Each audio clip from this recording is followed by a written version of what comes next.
Supreme court के ताहयात नाअहली case का फैसला महफूज किया गया। चीफ जस्टिस काजी फायजीसा ने कहा, कागजात नामजदगी में कुछ गलत हो जाए तो ताहयात नाअहली कैसे होगी। ताहयात नाअहली की कोई मंतक होनी चाहिए। क्या हमारे पार्लियामान में बैठे लोग बहुत ज़्यादा समझदार हैं। चीफ जस्टिस काजी फायजीसा की सरबराही में 7 रुकनी बेंच ने केस की समाअत की। चीफ जस्टिस ने रिमार्क्स दिए, पूरे मुल्क को तबाह करने वाला 5 साल बाद अहल हो जाता है, लेकिन सिर्फ कागजात नामजदगी में गलती हो जाए तो ताहयात नाअहल। एक जनरल ने शिक डाल दी तो हम सब पाबंद हो गए। जस्टिस मंसूर अली शाह ने इस्तफसार किया कि क्या कानून साजी से डिक्लेरेशन पर नाअहली की मुद्दत मुतय्यन की जा सकती है।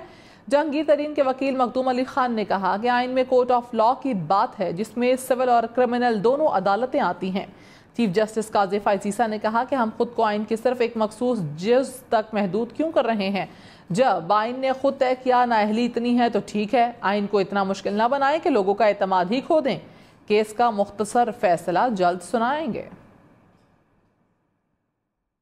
आइंदा आम इंतखाबात के लिए शाह महमूद कुरैशी, फवाद चौधरी और जुल्फी बुखारी समेत दीगर रहनुमाओं के कागजात नामजदगी मंजूर कर लिए गए। इलेक्शन ट्रिब्यूनल ने NA 214 थरपारकर से शाह महमूद कुरैशी के कागजात नामजदगी मंजूर किए। जुल्फी बुखारी के अटक से कागजात नामजदगी मंजूर हुए। जेहलुम से दोनों हलकों से फवाद चौधरी के कागजात नामजदगी मंजूर किए गए, जबकि हलीम आदिल शेख NA 238 कराची से इलेक्शन लड़ने के लिए अहल करार दिए गए। शौकत बसरा और उनकी अहलिया के NA 163 बहावल नगर से कागजात मंजूर किए गए। साबिक गवर्नर मलिक गुलाम मुस्तफ़ा खर NA 180 से इलेक्शन में हिस्सा लेंगे, जबकि NA 55 रावलपिंडी से साबिक वज़ीर कानून राजा बशारत के कागजात मंजूर किए गए। एजाज खान जाजी रावलपिंडी के हल्के NA 56 और PP 16 से इलेक्शन लड़ सकेंगे। और इलेक्शन ट्रिब्यूनल एबटाबाद ने नवाज शरीफ के कागजात नामजदगी केस की समाअत 8 जनवरी तक मुलतवी कर दी। इलेक्शन ट्रिब्यूनल एबटाबाद के मुताबिक अहलियत का केस सुप्रीम कोर्ट में जेर समाअत है, फैसले का इंतजार है। इलेक्शन ट्रिब्यूनल एबटाबाद में नवाज शरीफ की तरफ से कैप्टन रिटायर्ड सफदर पेश हुए। नवाज शरीफ के कागजात NA 15 मानसेरा से आजम खान सवाती ने चैलेंज किए थे। और आपको ये भी बताएं कि शाह महमूद कुरैशी के थरपारकर से कागजात नामजदगी मंजूर हो गए। अरसलान खालिद को भी कराची से इलेक्शन लड़ने की इजाज़त मिल गई। PTI ही के मसरूर सयाल की कराची से कौमी असम्बली के 2 हलकों और आलमगीर खान की एक नशिस्त से अपीलें मुस्तरद कर दी गईं। इलेक्शन ट्रिब्यूनल ने पीपल्स पार्टी के मिर्जा इख्तियार बेग को कराची से इलेक्शन लड़ने की मशरूत इजाज़त दे दी।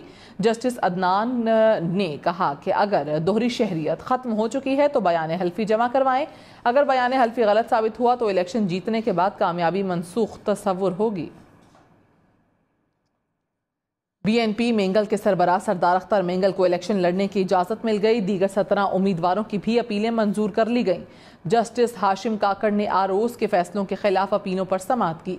इलेक्शन ट्रिब्यूनल ने सरदार अख्तर मेंगल, सेनेटर मंजूर काकड़, मोहम्मद सलीम, अब्दुल वहीद और सैयद मीर अली आगा समेत 18 उम्मीदवारों को इलेक्शन लड़ने की इजाज़त दे दी। जस्टिस हाशिम काकड़ ने साबिक वज़ीर आला बलोचिस्तान जाम कमाल खान की कागजात की मंजूरी के खिलाफ दायर अपील पर फरीकैन को 6 जनवरी के नोटिस जारी कर दिए। दरख्वास्त गुजार ने एतराज़ किया कि जाम कमाल अकामा होल्डर हैं, लेकिन उन्होंने अकामा जाहिर नहीं किया। सुप्रीम कोर्ट के ताहयात नाअहली केस का फैसला महफूज किया गया। चीफ जस्टिस काजी फायजीसा ने कहा, कागजात नामजदगी में कुछ गलत हो जाए तो ताहयात नाअहली कैसे होगी। ताहयात नाअहली की कोई मंतक होनी चाहिए। क्या हमारे पार्लियामान में बैठे लोग बहुत ज़्यादा समझदार हैं।